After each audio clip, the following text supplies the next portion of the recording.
Hello everyone, welcome to my channel. तो हम आपके लाए हैं यहाँ पे पाठ्य योजना नंबर 16। अभी तक 1 से 15 तक की पाठ्य योजनाएँ अपलोड हो चुकी हैं और ये विज्ञान विषय की पाठ्य योजना है। तो एक प्लेलिस्ट बनी हुई है, आप जाके हमारे चैनल पर चेक कर सकते हैं। वहाँ पे 1 to 15 पाठ्य योजनाएँ अपलोड हो सकी हैं। पूरे 22 वीडियोज़ अपलोड होने वाले हैं। तो फिर चलो स्टार्ट करते हैं। तो दिनांक विषय प्रकरण कक्षा क्लास अवधि लिखने के बाद यहाँ पे हमारा जो प्रकरण है वो है प्रकाश का परावर्तन। प्रकरण को यहाँ पे अंडरलाइन करेंगे, सामान्य उद्देश्य पूर्ववत रहेंगे, विशिष्ट उद्देश्य लिखेंगे। ज्ञानात्मक में लिखेंगे छात्राएं प्रकाश के परावर्तन की जानकारी प्राप्त कर सकेंगी।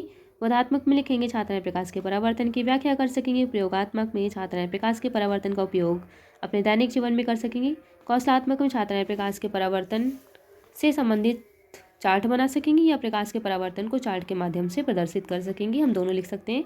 रुचात्मक में लिखेंगे छात्राएं प्रकाश के परावर्तन के अध्ययन में रुचि ले सकेंगी। सहायक सामग्री यहाँ पे छात्राओं को प्रकाश की सामान्य जानकारी है।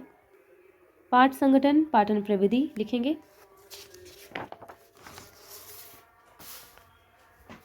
फिर आता है प्रस्तावना। बच्चों से प्रश्न पूछेंगे, देखने के लिए हम कौन सी ज्ञानेंद्रियों का प्रयोग करते हैं या ज्ञानेंद्रिय का प्रयोग करते हैं। तो बच्चे आंसर करेंगे आँख का प्रयोग करते हैं।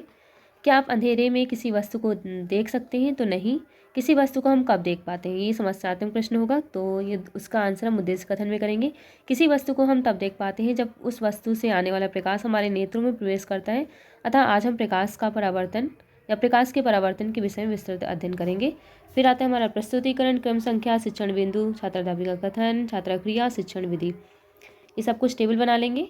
और पहला जो हमारा टीचिंग पॉइंट है वो है प्रकाश का परावर्तन। बच्चों से प्रश्न पूछेंगे प्रकाश की चाल कितनी होती है। तो बच्चे बताएंगे 3 × 10⁸ मीटर पर सेकेंड होती है। हमारी प्रश्नोत्तर विधि हो जाएगी। प्रकाश का परावर्तन लिखेंगे यहाँ पे। दर्पण से टकराने के पश्चात प्रकाश किरण दूसरी दिशा में परावर्तित हो जाती है। किसी पृष्ठ पर पड़ने वाली प्रकाश किरण को हम आपतित किरण कहते हैं। और प्रकाश किरण पृष्ठ से परावर्तन के पश्चात वापस आने वाली प्रकाश किरण को हम परावर्तित किरण कहते हैं।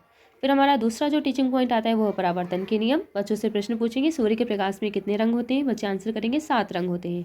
ये प्रश्नोत्तर विधि हो जाएगी। परावर्तन के नियम मुख्यतः 2 प्रकार के होते हैं। पहला नियम, आपतित किरण आपतन बिंदु पर अभिलंब तथा परावर्तित किरण ये सभी एक ही तल में होते हैं।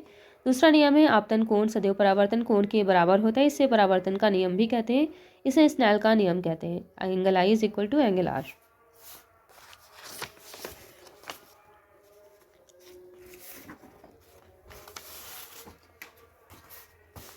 फिर हमारा यहाँ पे डायग्राम बन जाएगा। एक साइड पे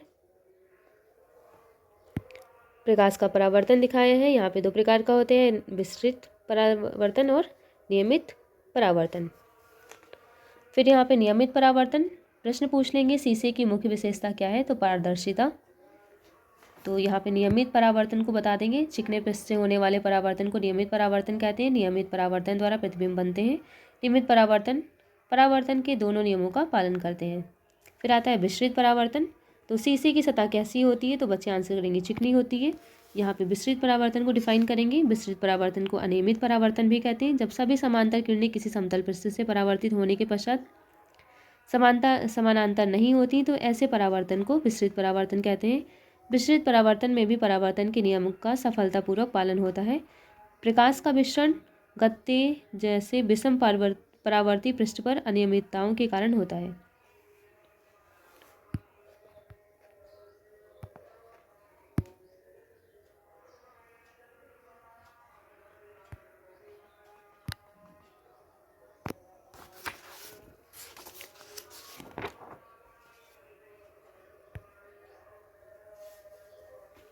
बोध प्रश्न पूछ लेंगे। यहाँ पे श्यामपट्ट सारांश पूछ लेंगे।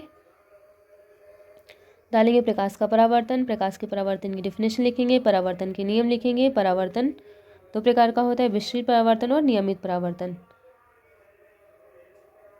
फिर यहाँ पे आता है निरीक्षण कार्य, पुनरावृत्ति प्रश्न और गृह कार्य देकर अपनी पाठ्य योजना को समाप्त करेंगे।